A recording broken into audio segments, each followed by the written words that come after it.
Are you ready to taste the demon time?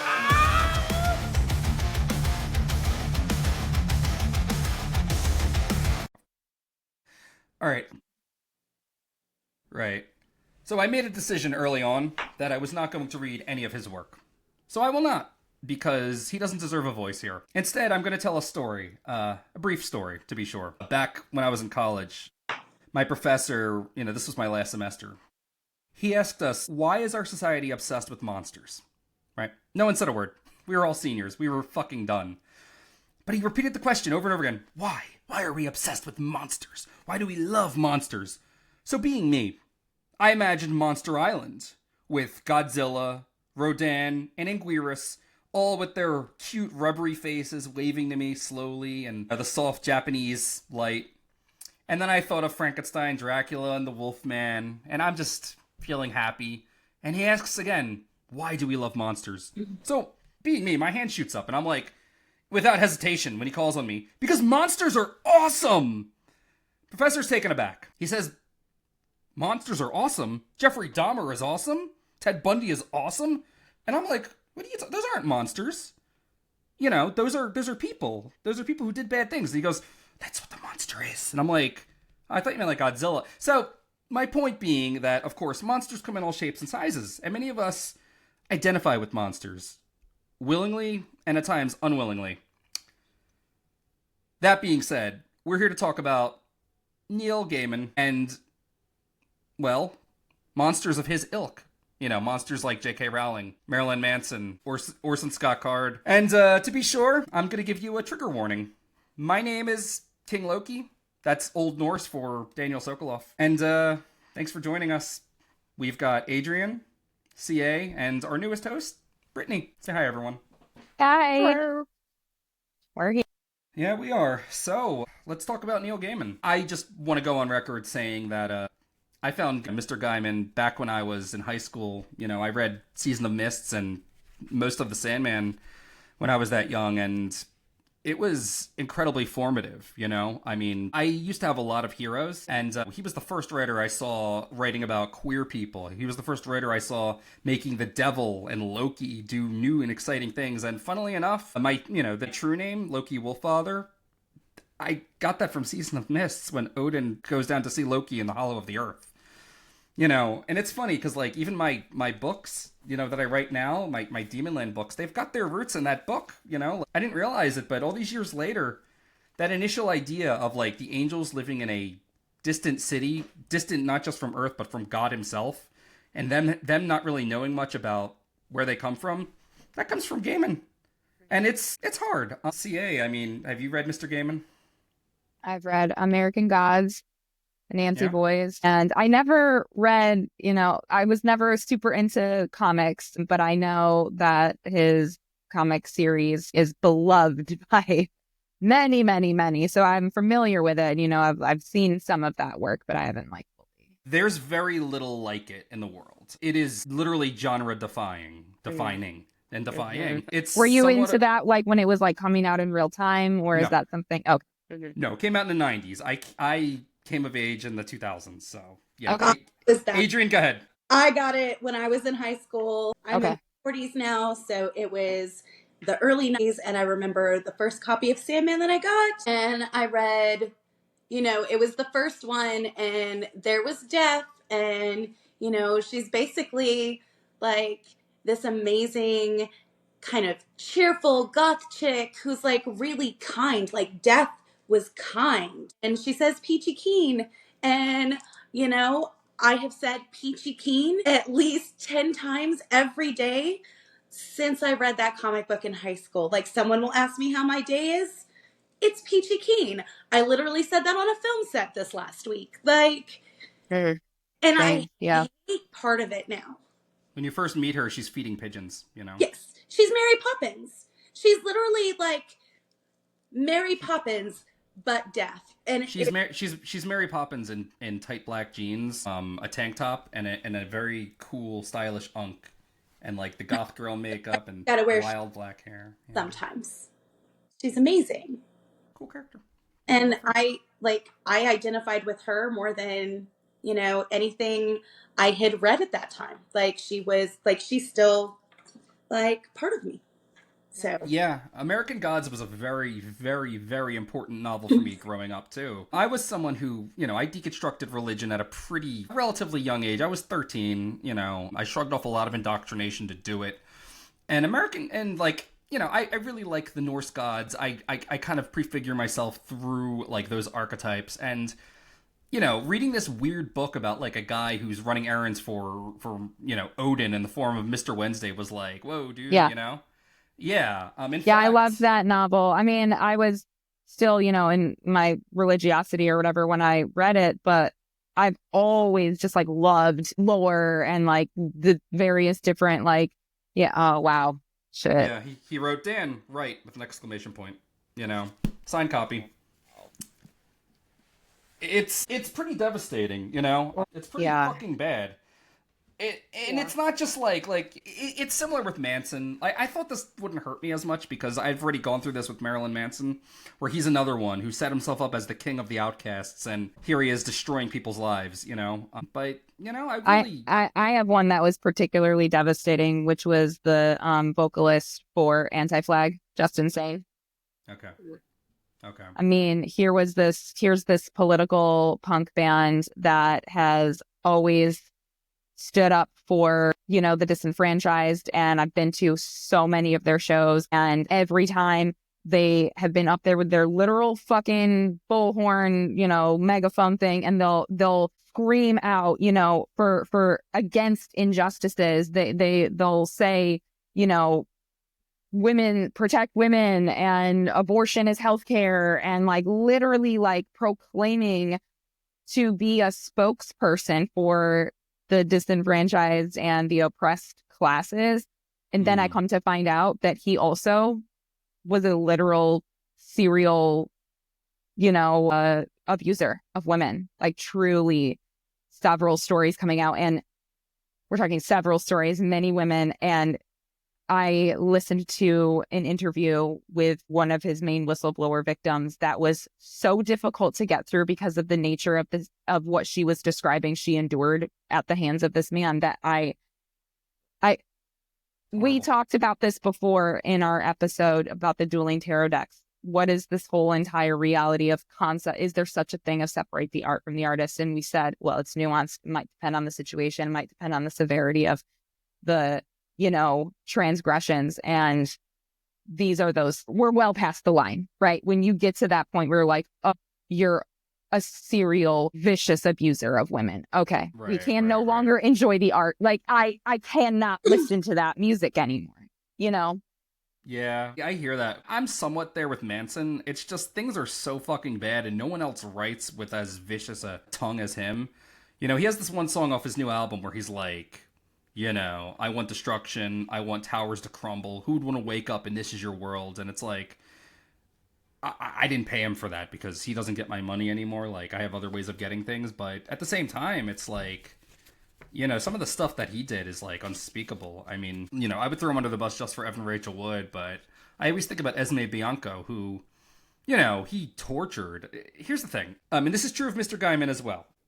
They have women they were with who they did not treat this way, like Amanda Palmer, whatever, big divorce. But with Manson, it's like, Manson dated these powerful women. He dated Dita Von Teese. They're like, we don't know him to be this way, but I stand with the victims. And what it boils down to is like, they like to go after women who have no agency, who can't run, Esme Bianco was what? She had a work visa or something, and he held that over her head. He was playing her sex tapes for his guests and calling her fat and stuff. She only got away because she got the job on Game of Thrones playing Tyrion's lady friend. Yeah. Brittany, do you have any... Do you want to talk about Mr. Gaiman or anything else?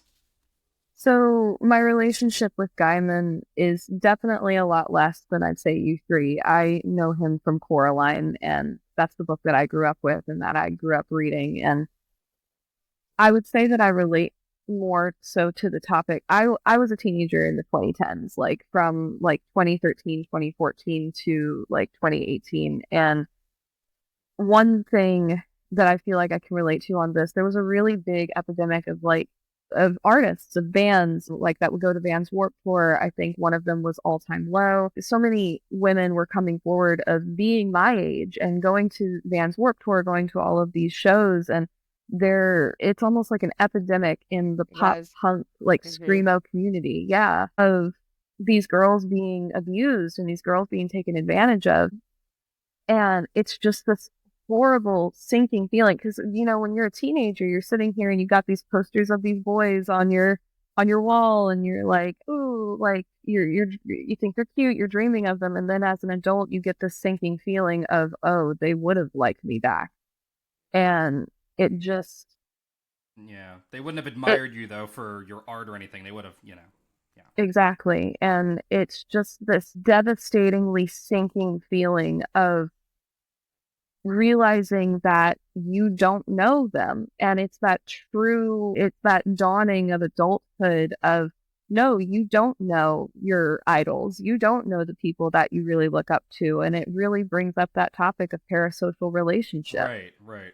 And that, of course, brings us to our thesis, which is that celebrities are not your friends. You don't know them. You don't know them. You're consuming their art and you're consuming their public face. And that applies to everyone. That applies to us. Those of you watching us, that applies to, Adrian was having a bit with Trent Reznor, and she ended up being right about ticket prices or whatever, but I'm like, you still don't know him. He's not your friend. And that's the thing. Like, this is something I'm personally, like, seeing about myself. Like, I've always had hero worship issues, like, from David Bowie to David Lynch to Trent Reznor to Neil fucking Gaiman. Like, it's so bad. Neil is the first one that has broken my heart like this, and, like, I've had to do a whole bunch of soul searching over this. Like, it's I think what's so devastating is it feels like a betrayal. Like, when we have integrated, like, hearing these stories and like what the art of these creators has done for us and our like identity and like who we are, like as we're developing into defining ourselves and knowing ourselves, and we're seeing ourselves in these characters, and we're integrating themes from these novels and books and things like that, and we're like so deeply like interwoven with it. It genuinely feels like a personal betrayal. And then you feel, because you feel like you've integrated some of this into your you-ness, into your selfhood, you feel dirty, and you're like, oh my God, like, how do I get this out of my body because I'm disgusted? Dude, it's a true whole process. And I really feel like, so here's another layer to it from my end.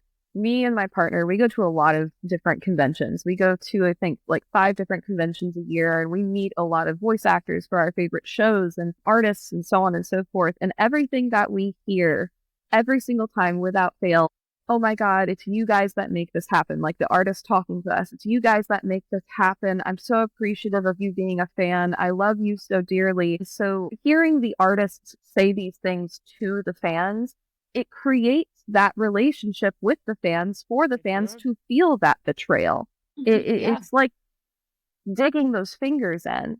Really? So with Palmer and Gaiman in particular, so I've had this complicated relationship with Gaiman, because like on one hand he's been incredibly influential to me, but I also really fucking hated him. If you guys ever saw, is it Midnight in Paris?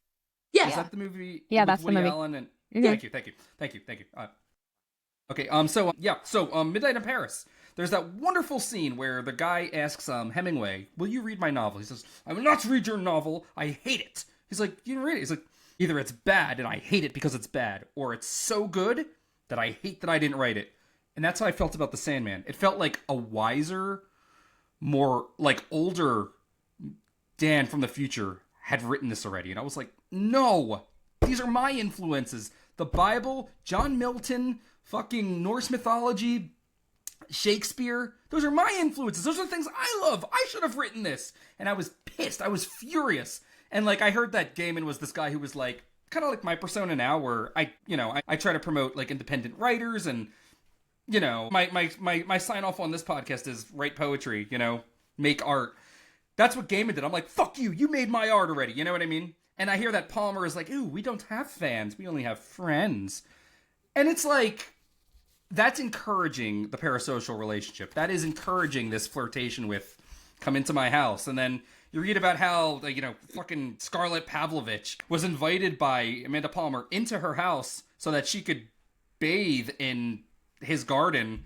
And, oh yeah, come into my house, watch my kids, you're my friend, get molested by my husband, She literally, Like, she fed her to him. It's really gross. Yeah. And then wrote a song about it, making herself the victim. Like, yeah, it's pretty gruesome. It's not great. I used to love her too. I had pictures of the Dresden Dolls on my art locker in college. Like, I was a huge Dresden Dolls fan way before she and Neely ever got together. And now it's like 2 birds, 1 stone type thing, because they're both culpable, and it's disgusting. Like, it's just disgusting. It's horrifying. Yeah. So, I mean, I want to highlight the parasocial relationship thing. I mean, you're probably in several if you're listening to this. Like, I watch a YouTube called Red Letter Media.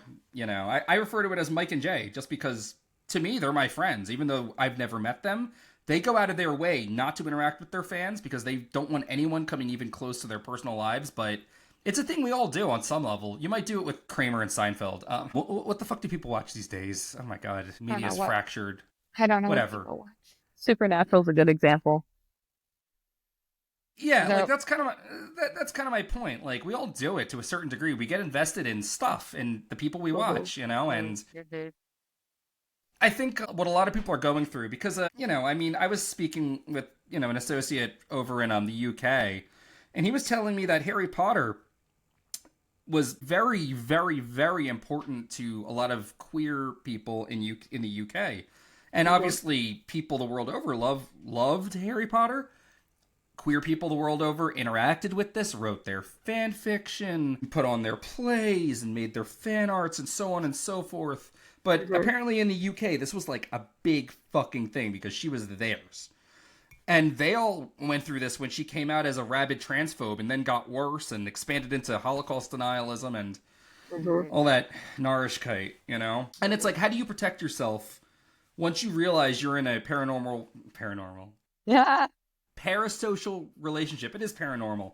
Parasocial relationship. And where do you go from there? Because, like, at the end of the day, like, a lot of what I'm hearing is you take your fandom and you apply it to something else. Like, so something that I read in an essay was that fan culture it's a pernicious thing, These nerds, people like us, they take Spider-Man comics or Star Trek or whatever nerdy thing it might be, and they make their entire identity about that. They make their costumes, they collect their comic books. I mean, fuck, I've got more Thor comics than I could read in a lifetime. Not true, I've read them all. Haha, joke's on you. But point is that, like, I used to do that. Hellboy comics, Thor comics, Norse mythology, all that stuff.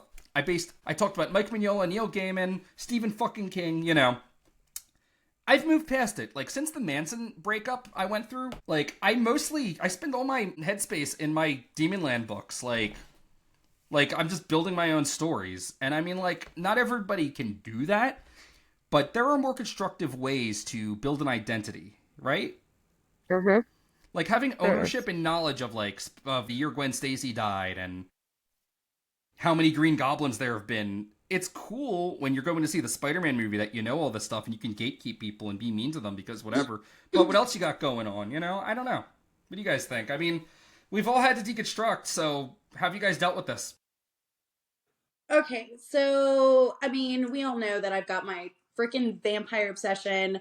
Like, David Lynch just passed away, and he's been, like, my favorite director for forever, and he was not without problems, too.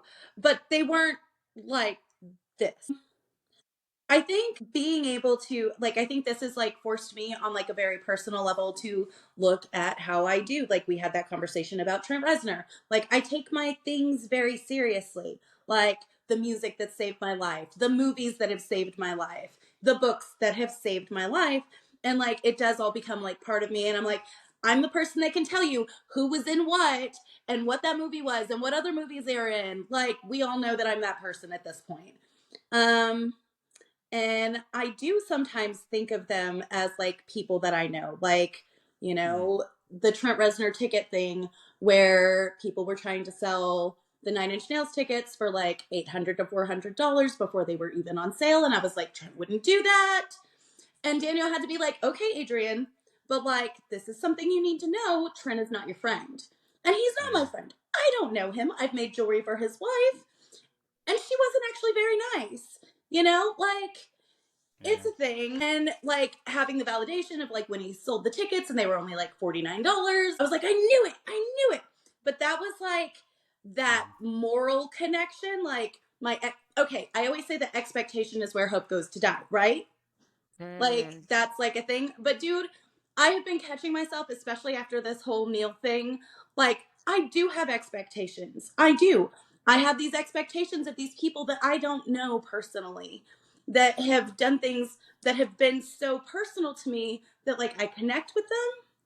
And like I'm having to completely reevaluate how I take things in. And recently, partially because we've been doing these podcasts and stuff, and I've been like doing these deep dives into films, like finding out that Nosferatu, like the original, was used as Nazi propaganda, and we're still using some of the imagery from that today, like, was gut wrenching to me, right? So all of this stuff is like it's okay to really love something is how I feel, and it's okay to take like the parts of it that like mean something to you, but the thing is, it's just a thing. In the end, it's really like it's just a thing, and I'm having to like separate myself from some of this. And like, dude, I'm not gonna lie, it's hard. I'm sitting here with my James Purefoy mug because like James Purefoy movies got me through some really hard times, you know? Like, it's a thing. It's but yeah.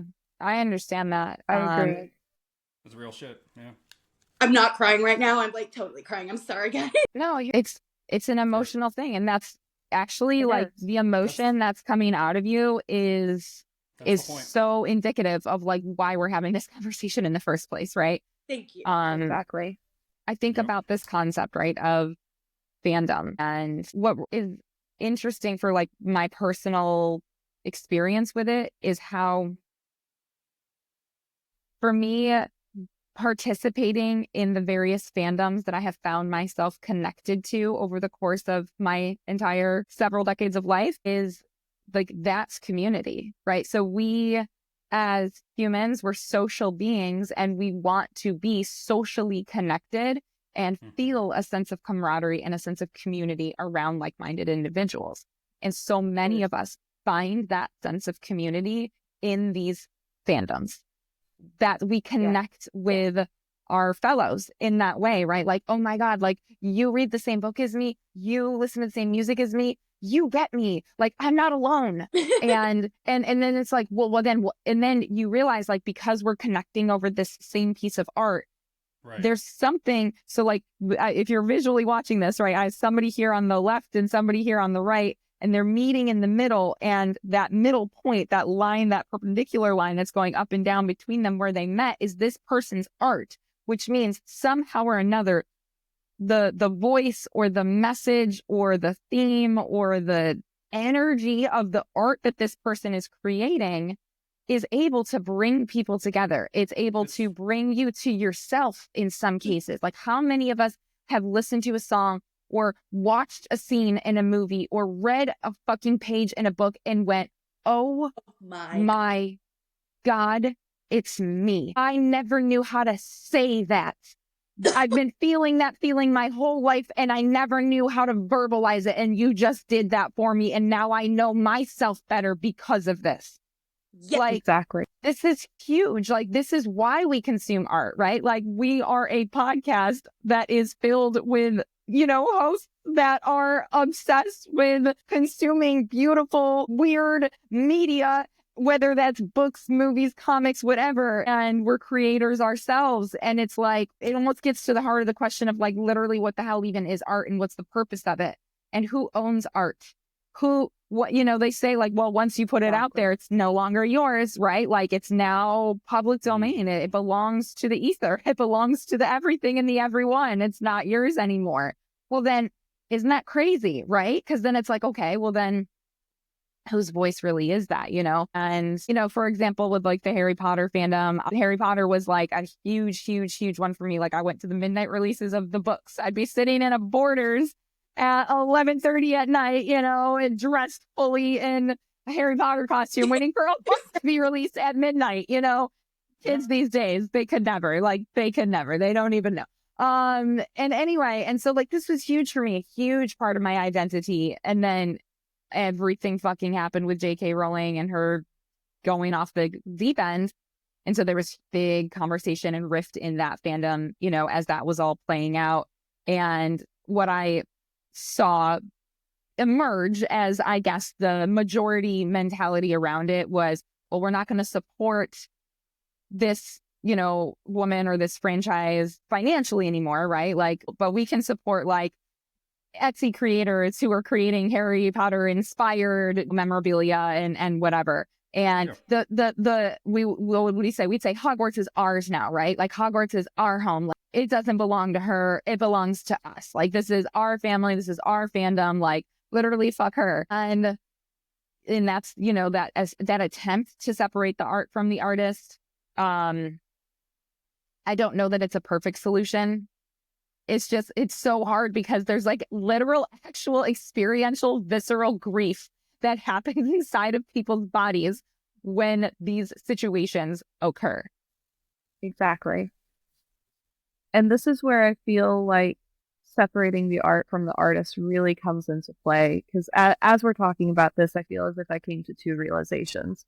The first realization being that it's the relationship that you have with the art, not the relationship that you have with the artist in the first place. Because everything you said, CA, about you listen to a song, you read a page in a book, you see a scene in a movie, that's not you experiencing the artist, that is you experiencing their art. And it's their art that they've created that creates that draws that reaction from you, that draws that realization from you, and that sense of belonging from you. So at that point, I will say I am inclined to believe that, you know, you can separate the art from the artist in that way because you find your community in the fandom, you find your meaning and your connection to what that art is. That's what art is meant to be. It's meant to be something that elicits a connection from the viewer, whether that is an actual physical art piece or media. The thing that I've realized is that I feel like something that people can take away from this is the hard reminder of you can have a relationship to the artist because you can know that artist, but you have to remember that to that artist, you are but a stranger. Yes. Yeah. I want to highlight Alan Moore. Okay. This is important. So, you know, Neil Gaiman, of course, invited this kind of thing, right? Here's the thing. Like, CA, by the way, I do want to just state that your spiel there was beautiful. That was excellent, Brittany. You too. That was beautiful. Yeah, it was great. But I really, like, in line with that, I mean, when I was a lot younger, I would find friends at day camp by asking flat out, have you read The Lord of the Rings? And the boys who said, yeah, I'm reading the second one. I just got to Treebeard. Did you know it? And that was how I found friends when I was little, you know? I want to highlight Alan Moore because Alan Moore went out of his way to not engage with fandom. Would he speak at comic book conventions? For a time, yes.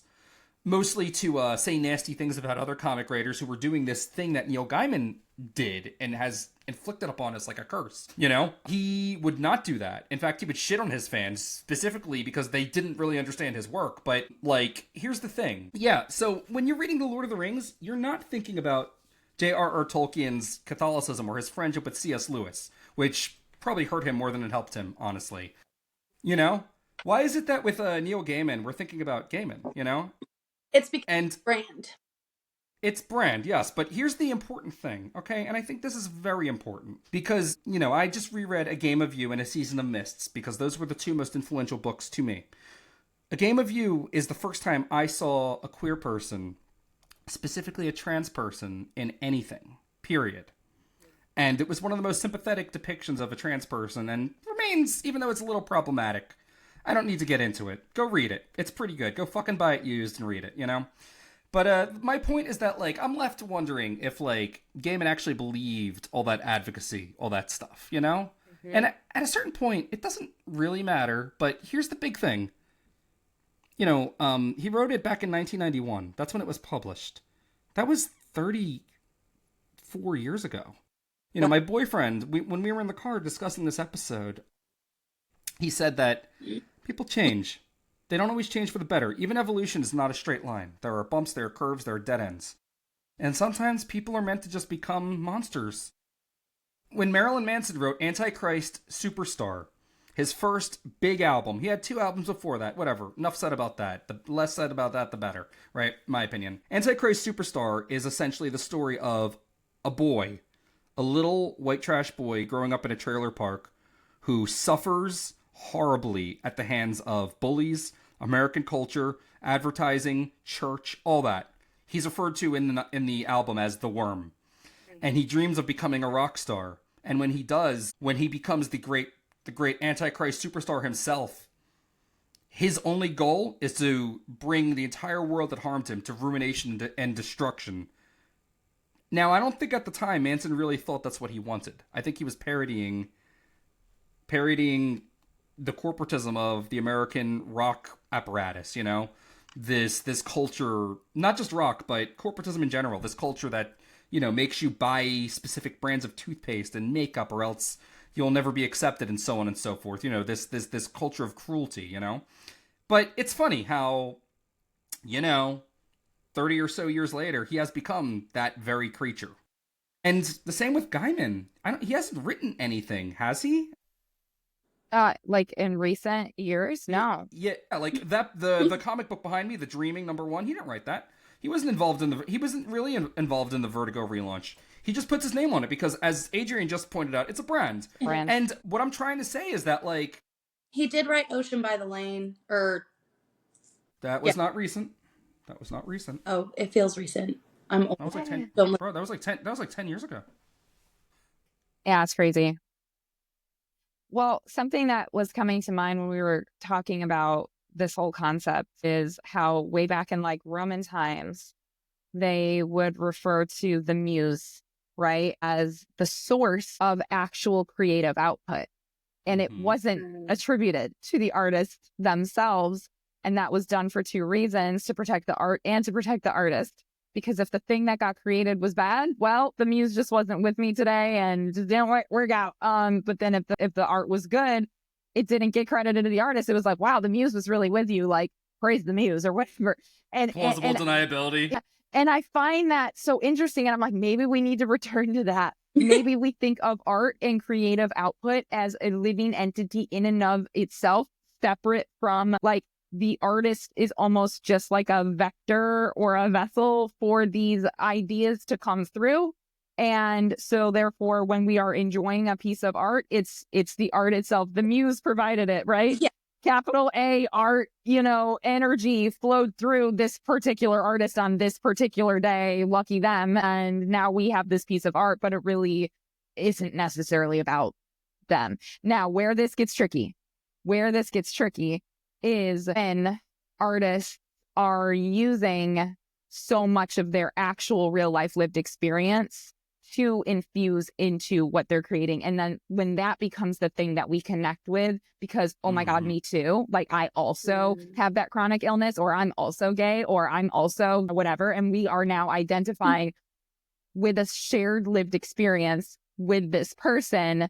That's harder, right? It becomes harder to like do that separation process because it's like, well, they were able to write this beautiful prose because they are living a life that's so similar to what it feels like to be inside of my body on a day to day. And when I read these words, it's like, oh my God, I know them. They know me. It's like, we're the same person. It becomes harder to, you know, do that separation process at that point. Sure. You know? Yeah. I mean, art is essentially, at the end of the day, my mother, abusive artist herself, you know, incredible painter, okay writer. She taught me at a very young age that art is essentially about expression. You're sharing something with someone else. You're creating an artifact of your feelings, your experiences, and your thoughts. And I just think that Death of the Author is something of a cop-out.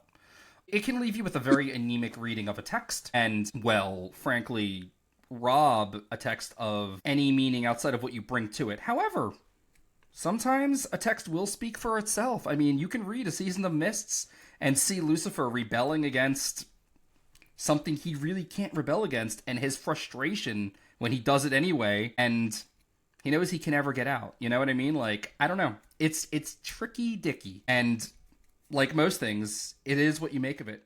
Yeah, what you said, CA, about praise the muse, that was, it just kind of hit me like a truck. I'm a very spiritual person, and you can leave it up to me to find spirituality in everything. And just that statement in itself, it's just, that was a click for me. Like, that's how it works. So have you guys, this is a tangent, I promise I'll get to the point. Have you guys heard of the butterfly effect of how 9/11 caused Twilight to exist? You better tell us. I might not get it completely correct, but 9/11 occurred, the tragedy of it inspired Gerard Way to write songs for My Chemical Romance. My Chemical Romance inspired Stephenie Meyer, and Stephenie Meyer created Twilight from that. And so it's a whole tunnel. It's a whole thing. You can look it up, and there's probably a lot more steps that I have missed in that butterfly effect.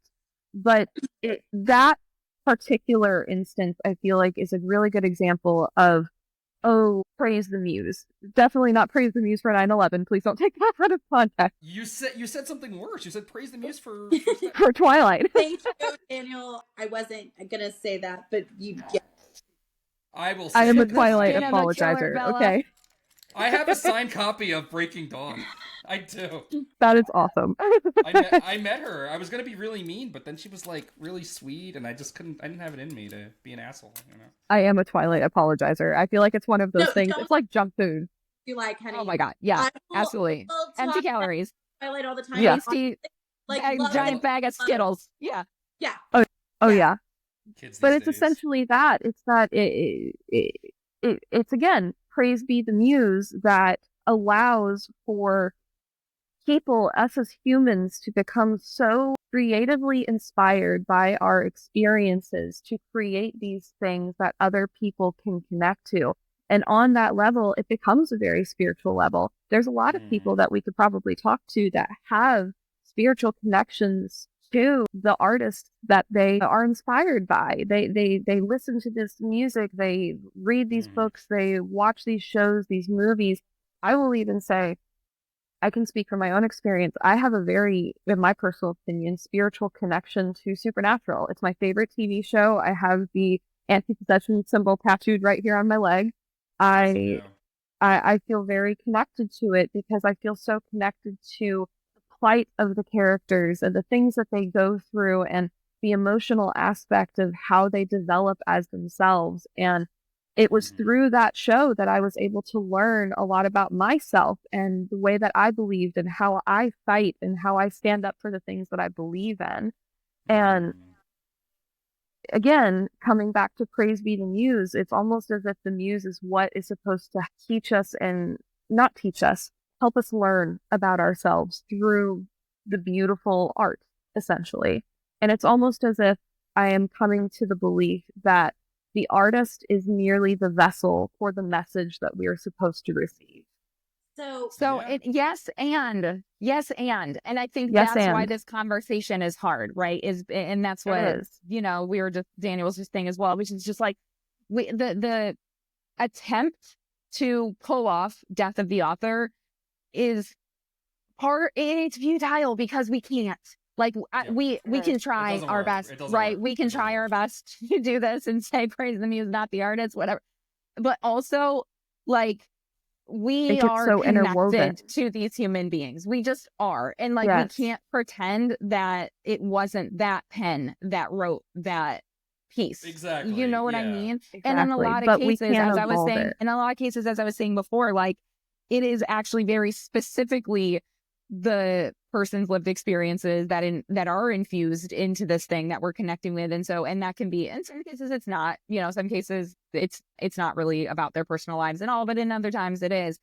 And I think in either scenario, whatever is going on, what I'm realizing now through this conversation is that I don't think we can avoid fandom or hero worship, especially because art is so primally and viscerally and emotionally and psychologically it affects us so deeply on all of those levels that we are going to be affected by these people, right? And we are going to want to pedestal them to some degree, and we are going to want to praise them and thank them and have them sign the fucking book, right? Because if it's Why do we have signed copies by our favorite authors, right? Because they wrote this and it means something to us, and having their ink on our fucking title page like means something to us.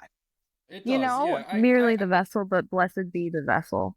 So okay, I do want to jump in here. There's a book I read. It's by, I'm doing it, but I can't help it. A brilliant writer named Grant Morrison. He's a comic book writer, and I have a lot of respect for him. He's like Alan Moore. He's another of Alan Moore's sworn enemies, but he's written some really, really, really, really, really good books. I don't want to get into them here. That's another episode. But he wrote a book called Super Gods, where it's effectively, he's a chaos magician. And what that is it's where you make your own system of sympathetic magic.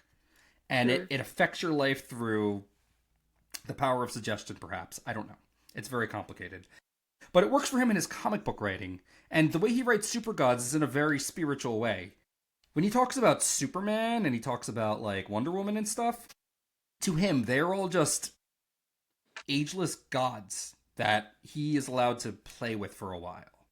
And to a certain degree, that is true, yes? Corporations are where these characters live. They are just puppets owned by Time Warner and Disney, Marvel, and DC, right? But, you know, in his opinion, the Flash is quite literally Mercury. He's back. He's even got the little wings on the sides of his head.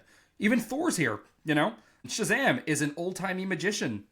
Who's he? It doesn't matter. He's Shazam now, you know? And I the way Neil Gaiman and Mike Carey, who wrote the Lucifer comic book, the spin-off comic book of the Sandman, Lucifer, it's a really good comic book. I recommend people read it, even though it's connected to the Sandman. Mike Carey says that when he took the assignment, when he begged for the assignment, when he got the assignment, when he got to write this book, Gaiman said to him, be careful. That character's going to get away from you, you know?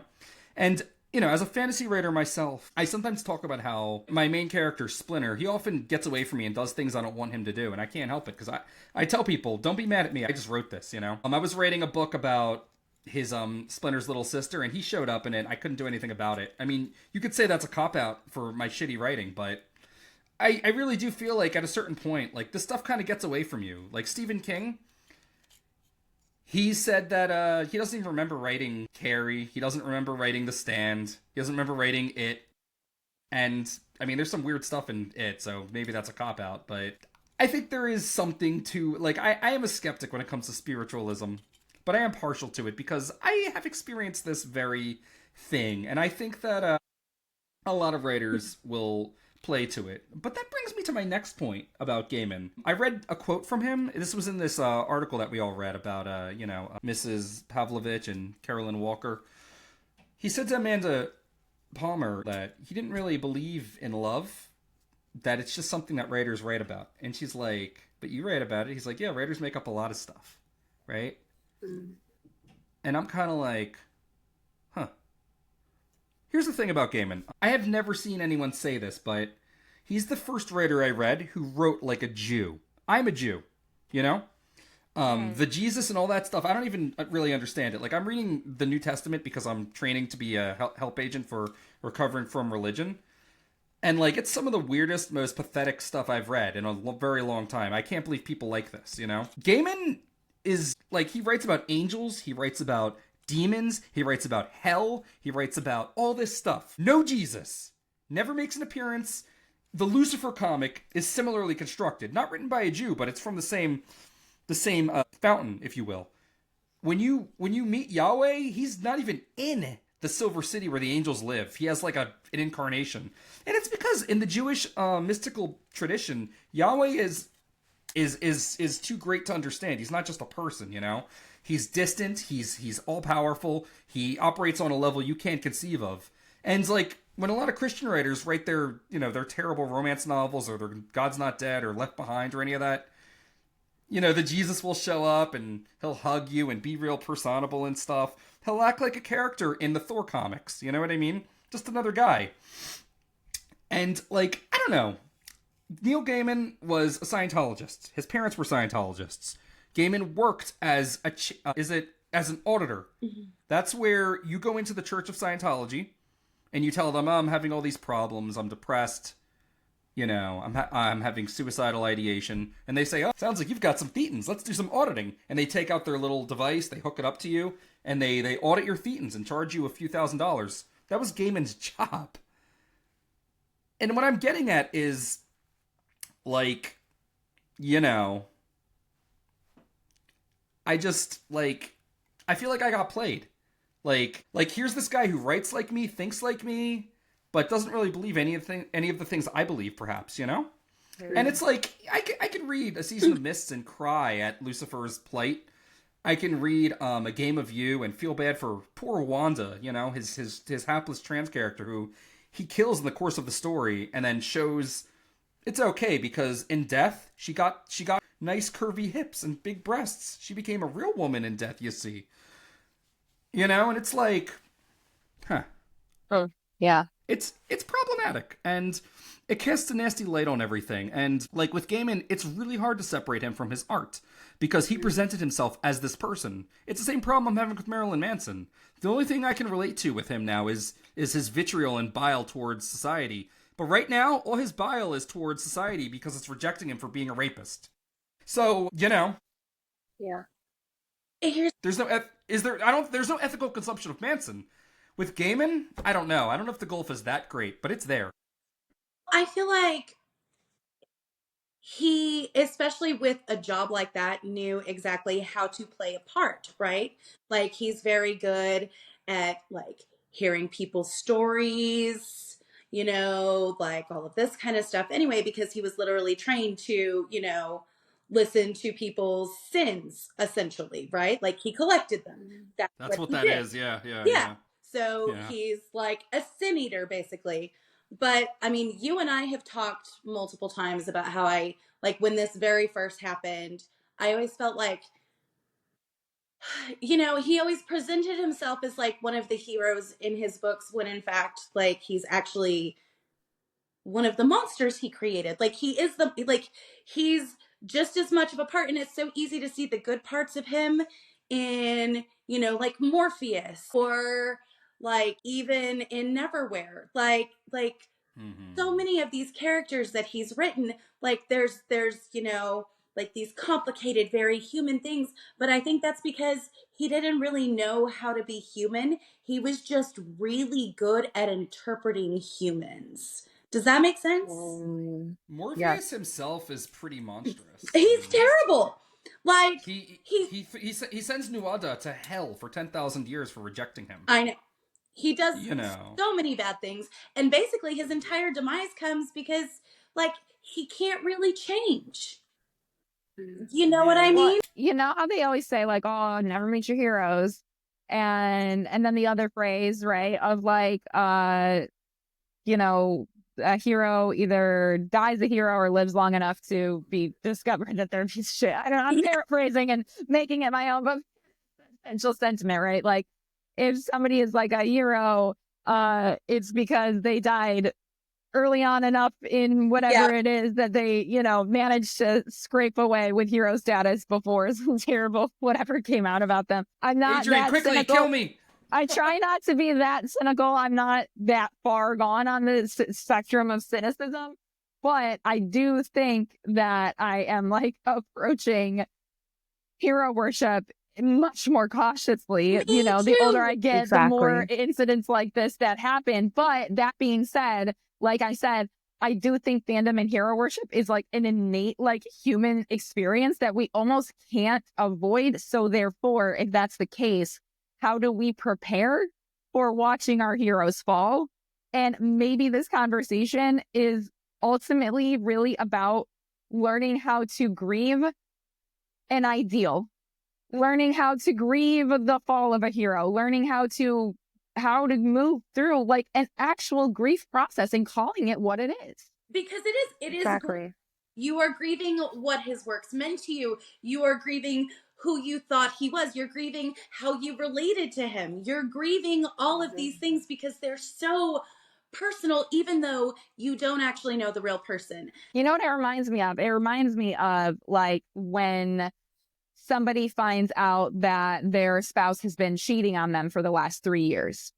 And then all of a sudden you replay your entire last 3 years, and like every memory, you're like thinking of those family vacations and that gift that they got you and that poem that they wrote you, and you're like, it was all a lie.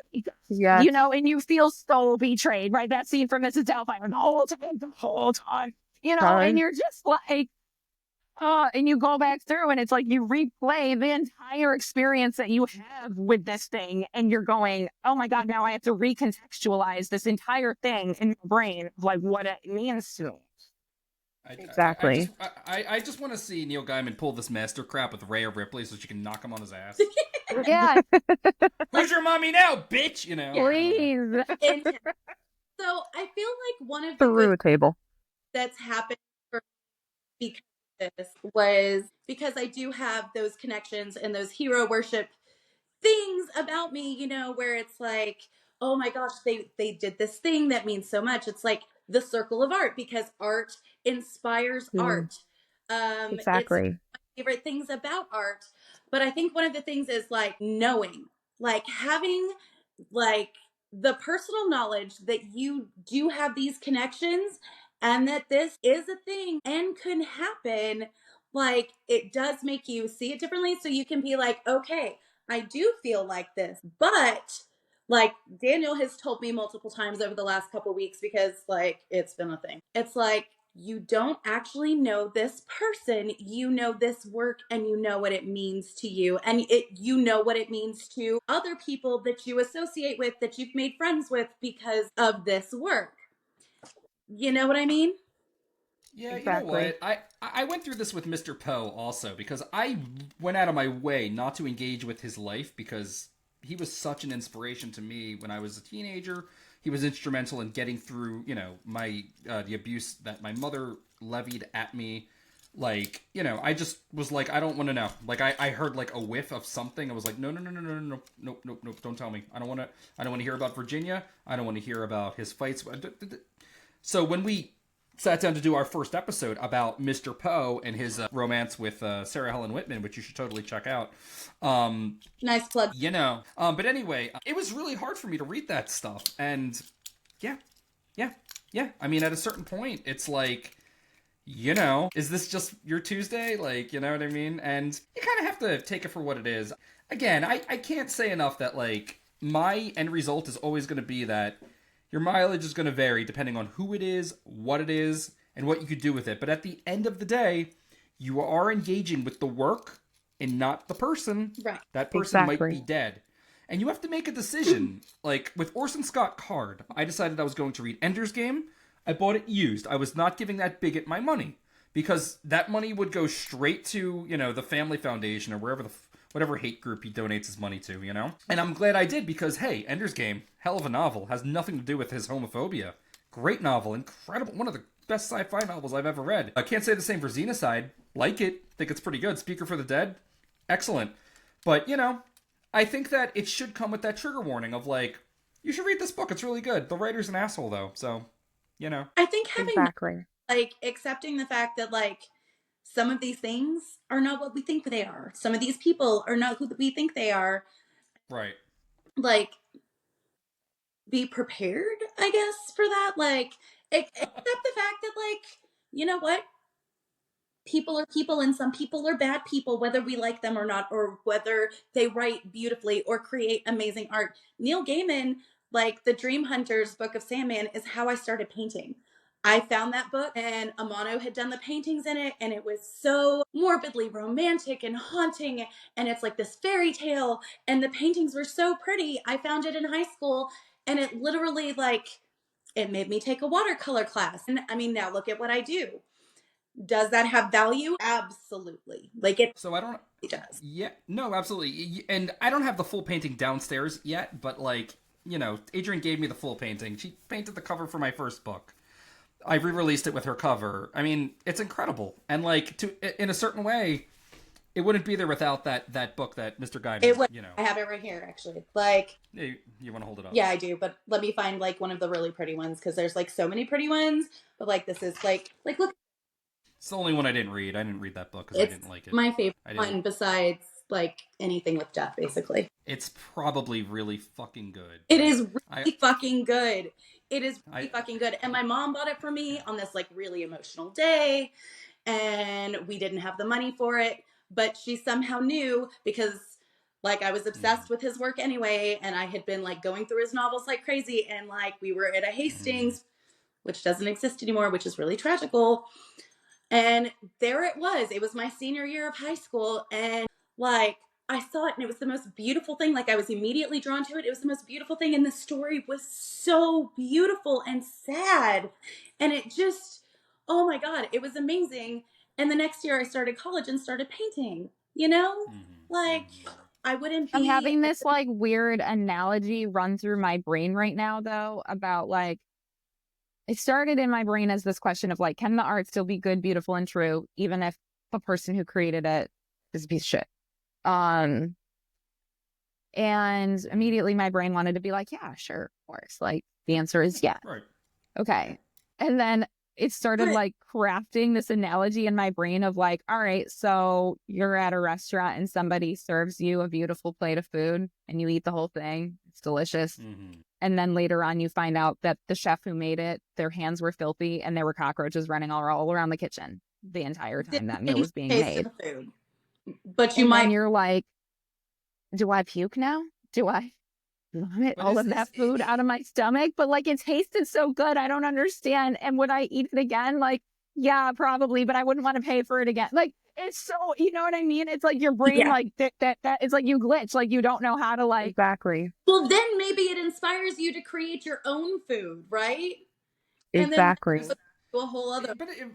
But is that what happened? I mean, like, I don't know. Like, I don't know. I don't know. Yeah, like, I think that is like a decent analogy, right? I think it's a good analogy, actually. However, like H.P. Lovecraft, the call of... I'm sorry, this is the obvious go-to. It is. It really is.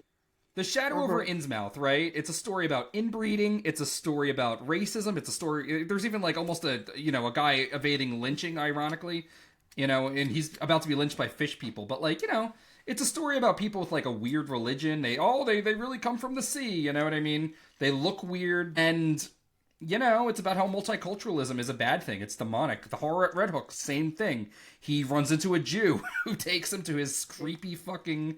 He doesn't call him a Jew, but he's a swarthy individual, takes him to his place of worship and shows him the true darkness he worships. And like, that is shit. Like, I'm only going to tell you to read Lovecraft because of how beautifully he writes, and the fact that like what he's doing is creating something cosmic and unknowable and upsetting you with it, and that the racism is there. You're going to have to deal with it if you want to read it. A trigger warning is right there. That is a guy with shitty hands making a souffle for you and being like, you know what I mean? Yeah. Like you're going to find some cockroaches in your food if you go to H.P. Lovecraft's Chinese place. You know what I mean? It's just the fact. You know what I mean? With Gaiman, again, like, his books are not as horrific as, like, Hellblazer, which, honestly, I mean, the worst part... I don't think any rapists wrote Constantine's book, Hellblazer. I highly recommend that book, by the way. It's incredible. Some of the books are better than some of the Sandman stuff, but, like, I think that Gaiman does express some of his nastiness through the character of Morpheus, specifically. I think there's a lot there. The one story everyone's talking about, and it's funny that you guys brought up the Muse, because... there's a story that's making the rounds right now about Calliope, where there's this old writer who is retiring, and he has this protege. He tells him, hey, man, I'm done writing. I've seen this. Yep, I do. Mm-hmm. He gives him his secret. It's the muse, Calliope. He's like, you don't have to feed her or anything. He's like, what do you have to do? He's like, you know what you have to do. And the idea is, after he rapes her, he then suddenly is filled with knowledge, and he writes these books, and he has a career, and he can't let her go. He loves it too much. And, obviously Morpheus shows up, and Calliope is his old lover, so he's going to do her a solid, And he fills his mind with unending dreams, waking dreams. He can't stop. He can't even write them down. They're coming so fast. And, But, like, the thing is like, the older writer, he has this bit where he's like... They're like, how do you write so well? He's like, and your female characters are so great. He's like, oh, well, I always consider myself a feminist, And it's like, something that came up when me and Brittany were chatting last week, is like, my little sister asked me, like, Danny, Yossi called me a feminist, and I don't know how I should feel about that. And I'm like, what do you want to feel? She's like, I don't know what that is. I'm like, well, I don't know. I mean, do you think women should be paid the same amount? Do you think that women should have the right to choose if they're, if they get pregnant or not. I mean, you're a feminist. I mean, I don't know. It's like asking if you're a heliocentrist or something, you know? It's like asking if you like drinking. Like, I don't, you know what I mean? And it's like, it's when people, like, I've never felt the need to say I'm a feminist. It's like, it's enough for me to just say, like, I'm pretty far left. Like, you don't want to be friends with me. You know what I mean? You don't want to follow me on Facebook. You're going to see some spicy stuff, you know?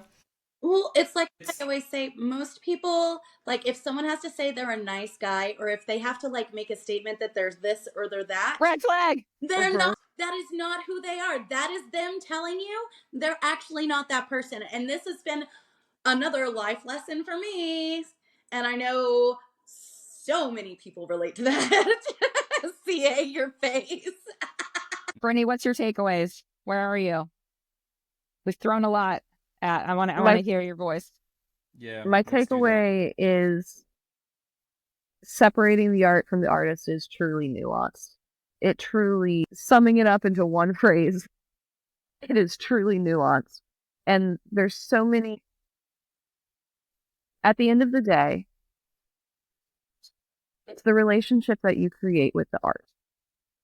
It's the relationship that you have as a fan with the art. It's the relationship you have with the other fans, and it's the relationship that you have with your community around you. And to a degree, yes, you will create that parasocial relationship with the artist. But I think the most important thing that, again, I feel people need to take away is remember that you are a stranger to that artist. And you can relate to them all day, every day. You can relate to anybody all day, every day. People can relate to any one of us here. And that's great that you can find that community.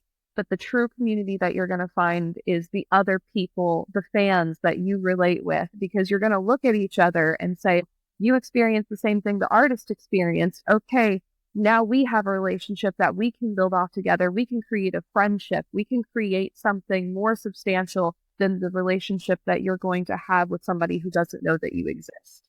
Yes, that's so true. And once that art, it was something that was said earlier, is that, you know, when art goes out into the world, then it's not yours anymore. Then it goes out into the ether. And part of me says yes to that. Part of me says no. The part of me that says yes is that, again, it comes down to that creation of a relationship between the fans. Like, the fans create something. I don't know if you guys have ever read any of the really good, like, Harry Potter fan fiction. Like, specifically, I'm thinking of the Hermione fan fiction. Like, one's been going viral on TikTok. It's called Manacled, I think. And it's incredible work. Absolutely incredible fan fiction that's being written by these people and just uploaded to AO. And art inspires art, and it's that creation of that relationship. And that's the part of me that says, yes, it's not yours anymore, it's ours now. And it's something that we can create, and we can create friendships and relationships out of. The other part of me says no, because you still have to recognize where the art came from. And again, merely the vessel, but blessed be the vessel that creates it. So it's, and when I say blessed be the vessel, it's not in the sense of, oh, I should worship you, you're the one that created this, but it's kind of a gratitude of saying, okay, you're a really, like Gaiman, for example, you're a shitty person, but I'm grateful that you were able to give me the experience that I needed to learn the things about myself I needed to learn and create the relationships that I created. So, fuck you. I'm grateful that you did that one thing, though. I love you. I love you guys. Yeah, fuck you. Thanks for the art. Bye. So on that note, let's take a toast to divorcing ourselves from Neil Gaiman. Hey. This is our podcast is called Demon Toast. It's time we did something with that title. Fuck. Cheers. You. Thanks for the Cheers. art, bitch. So long it takes for all the art. So long, and thanks for Drink your water. Drink your water. It's important. Anybody listening to this, hydrate right now. As a visual artist, I have this thing where people constantly ask me to, like, tell me what this piece means. Like, what is this? What does your art mean? I refuse to do it.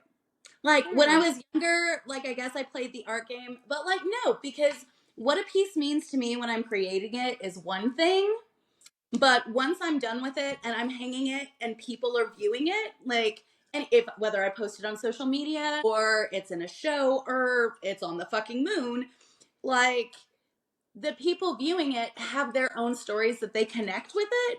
And that's part of what I actually love about what I do, because I don't have to use words for one thing, because I'm terrible with them, obviously. Like, It's not true. I have my own story that is the piece. And then every person that looks at this piece, whether they love it or hate it, it means something completely different to them. And it becomes personal to them. And like, that's how they're relating to it. So no, I'm not going to tell people what my art means. I refuse to do it. When I have to write artist statements, I write just this little blurb of like weird things, like I really get inspired by dreams and like stuff like that. But like, that's it. It's like literally 2 sentences. And when people ask me to explain it, it's like, well, what do you see? And then when they tell me their story, I'll just smile at them and I'll be like, okay. And that's like literally it. And it's like super personal. And then like it creates this whole amazing thing. But like, I never tell people what any of my pieces mean. I think that's a really beautiful thing. I think that's a It's really beautiful beautiful. thing. That's part of the fun for me. But also, I'm a freaking weirdo. So, but yeah. But I like, but art, like visual art's a little bit different than written art, because like it's not, I mean, it's very, I don't know, interpretive. Like people can interpret it. There's no like, this is this character, this is this character. There's no like definition to it necessarily. I mean, of course, I obviously have characters in my paintings because I like paint people and stuff like that. But like their story is like, it's ambiguous, is the word I'm Yeah. for. Sometimes, but sometimes it's very specific, and then it gets super controversial because of that. Because people, Right. you know, depicting, for example, this piece of art that came out years ago, I remember, of Mary giving birth to Jesus, that this artist created, and she it was gorgeous. Oh my God. It was just a woman in a cave, and she was viscerally in labor and pushing out a baby and looked like a real human. There was blood and guts and sweat and grit and the whole thing, right? And people were like, not a virgin, right? Like they literally were like, she was not giving. It's like they literally were like that this woman was being depicted the way that women look when they're having a baby, but instead she was supposed to look all ethereal and like just he's coming out of my vagina. Like it's like, yeah, it's like in the Pokemon games when your Pokemon's lay an egg at the daycare. They're like, we don't know how this egg got here, but your Pokemon had it. You want it? Yeah, it's like what did the Jesus just like magically appear in her hands? That's what like, they say. And you know, it's really funny as somebody that studied Catholic theology at the postgraduate level.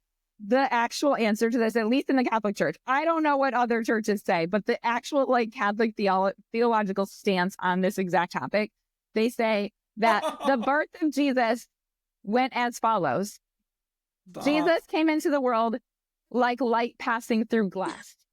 Stop it. I'm so serious. That is the official Catholic Church teaching. That's why Mary is a perpetual virgin, because her precious hymen never even got broken giving birth. Stop. Jesus.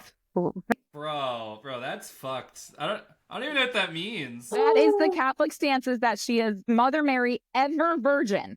She is still virginal even post-birth, because her vagina never stretched. Nothing ever happened to her down there. Jesus came into the world like light passing through glass. So why did the Yahweh need to use a woman if that's the like? Why didn't he just send him down? Like, because he had to be made of flesh to be able to. But he wasn't.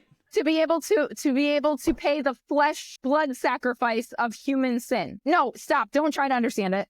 Please don't. It doesn't make sense. It doesn't make sense when you start breaking it down. So Christianity made a lot more sense to me when I knew less about it, because I thought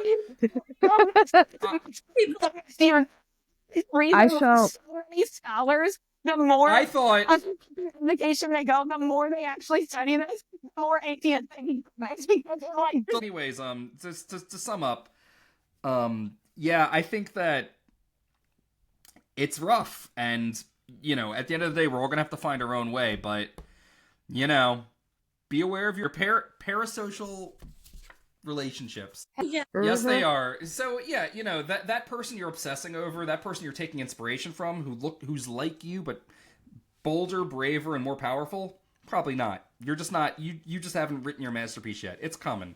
So yeah, just be aware that your heroes might not be who you think they are, and honestly, your best bet might very well be to just get into that fandom and make real lasting friendships, because at the end of the day, people will almost always let you down, when it comes to the art, take what you can get, because you're interacting with the art, not the artist. There will be exceptions. Stephen King hasn't let us down.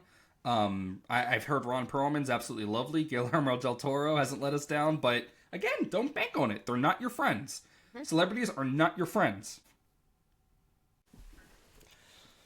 Yeah, so if you've made it this far, be sure to like and subscribe. By all means, do check us out on Instagram, Deathwish Poetry. I want to shout out our social media sorceress, Ashley from Tucson Media. They do all our social media work. All those cool graphics you see, they make them. So do check them out at Tucson Media, TUXN Media. I am King Loki. I write fantasy books. I publish them under my legal name, Daniel Sokoloff, demonlandbooks.com. Check them out or don't, but please check out the fantastic rating that we highlight over at deathwishpoetry.com. CA has an incredible podcast. It's called Unlearned. CA, do you want to talk about it? Unlearned is relaunching. By the time you're listening to this, our new episode will be out. So please go check that out, because we are relaunching it after like a 6-month hiatus, and would love to have more ears on that as we relaunch. Yeah, you can find that at The Unlearned Podcast on Instagram, and then the podcast itself is just called Unlearned, and you can find that on every streaming site where you listen to podcasts. Yeah, it's great. It's a great podcast. It's really about, self-actualizing and unlearning some of the shit that gets thrown at you on a daily basis so that you can self-actualize better and be a better you. Brittany is, of course, a fortune teller, psychic medium, and medium. Brittany, you want to talk about what you do and where people can find you? Absolutely. I am a tarot reader and I'm a psychic medium, so you can find me at Cunning Folk Tarot on Instagram. I do readings at the Crystal Sunflower in Norfolk, so if you want to come and do an in-person reading, I am there, and you can find some of my work on the Crystal Sunflower's Instagram page at The Crystal Sunflower. And I'm also a paranormal investigator, so you can find me and my work at WTCW Paranormal on Instagram as well. So, yeah. Fantastic. So yeah, all links, as always, will be below. All right. What'd you say? I said cheers. Oh, yeah. Cheers. Yeah. Cheers. Ave Satanas.